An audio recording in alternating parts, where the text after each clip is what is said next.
my god, there were some crazy balance changes this update, with some gadgets and star powers getting completely reworked to some other really big buffs and nerfs. Let's go over it all.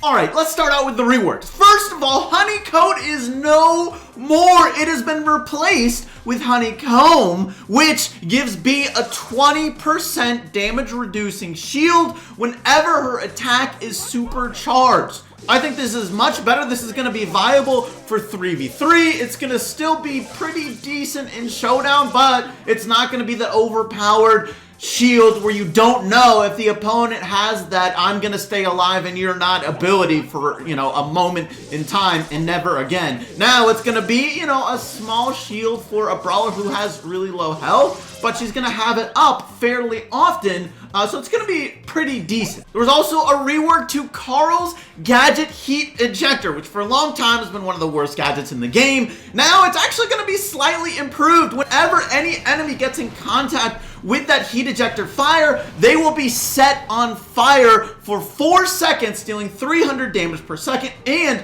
if they step on it again, it will reapply, so you can potentially deal even more damage. I think this is going to be actually quite good. This is a really decent amount of damage for Carl, and you're also going to notice there's another Carl buff later on, which will pair well with this rework. Now, there's actually a huge rework to Tick. First of all, Tick's attack will now perform differently. Now, depending on how far out you're aiming will change how spread out the mines are. If you aim close to yourself, they're going to be really close together. I'm not entirely sure if this change is going to be good or bad for Tick, but we'll definitely have to get used to it.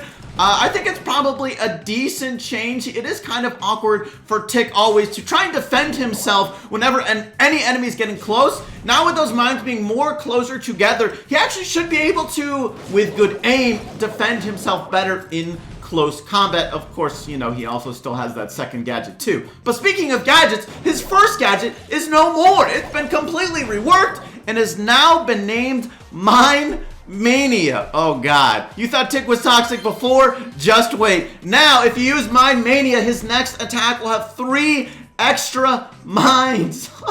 Oh no. Admittedly, he'll now be much more defenseless without, you know, that gadget to escape or defend himself, but that offense is way more. On top of it, this also will help him charge his super faster, so more Tick heads will also be coming your way, as well as, you know, 6 mines in your face. Alright, now for some really big buffs and nerfs. And real quick, take a look at this graphic here showing how often each brawler was used in one of the esports qualifiers just this couple days ago here. You'll notice Byron, Amber, and Ruffs were not played at all, but that's only because they were banned every single time. So that's important to note. See, Mr. P, Jesse, Max, BB, Sandy, these brawlers played a lot. Alright, so Amber, who was banned every single time, is getting a nerf. Now, she's actually also getting a buff, but probably more of a nerf. Her damage is getting decreased by about 9%. Pretty solid nerf to her damage. I think this is good. Although her super damage is getting buffed by almost 7%, so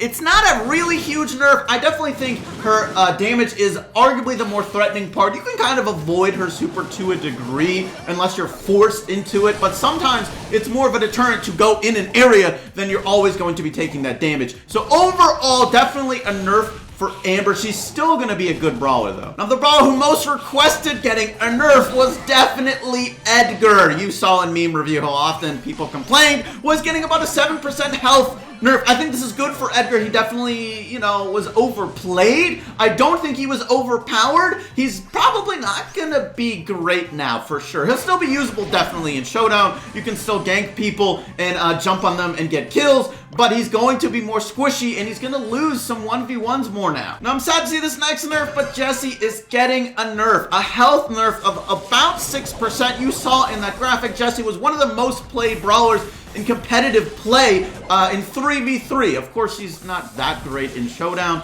but she is actually quite a strong brawler, so that's one of the main reasons they nerfed her. I'm sure for randoms, it might not have always felt that way. She'll still be pretty good, but she is going to lose some of those 1v1s that she was winning before. Another highly played brawler in competitive play is Mr. P, and he is getting a 6% health nerf. He's definitely quite an annoying brawler to face sometimes, he's going to be really squishy now. And I think that's going to be especially apparent if using his second star power where he doesn't have the range. That extra range can give him a little bit of safety. Of course, the Porter is the main ability for Mr. P, spawning those and pushing enemies back. So he's still going to be a pretty good brawler, but of course, he'll be easier to kill. Now for the buffs, and there were quite a lot of star power buffs. So pretty interesting stuff. First of all, Barley, Extra Nauseous, is getting a 43% buff to the amount of damage it does. This is a huge buff, and personally, I think it was pretty good. Overall, I preferred the healing star power because it just healed way more health than the extra damage that you were getting. Now, this is going to be much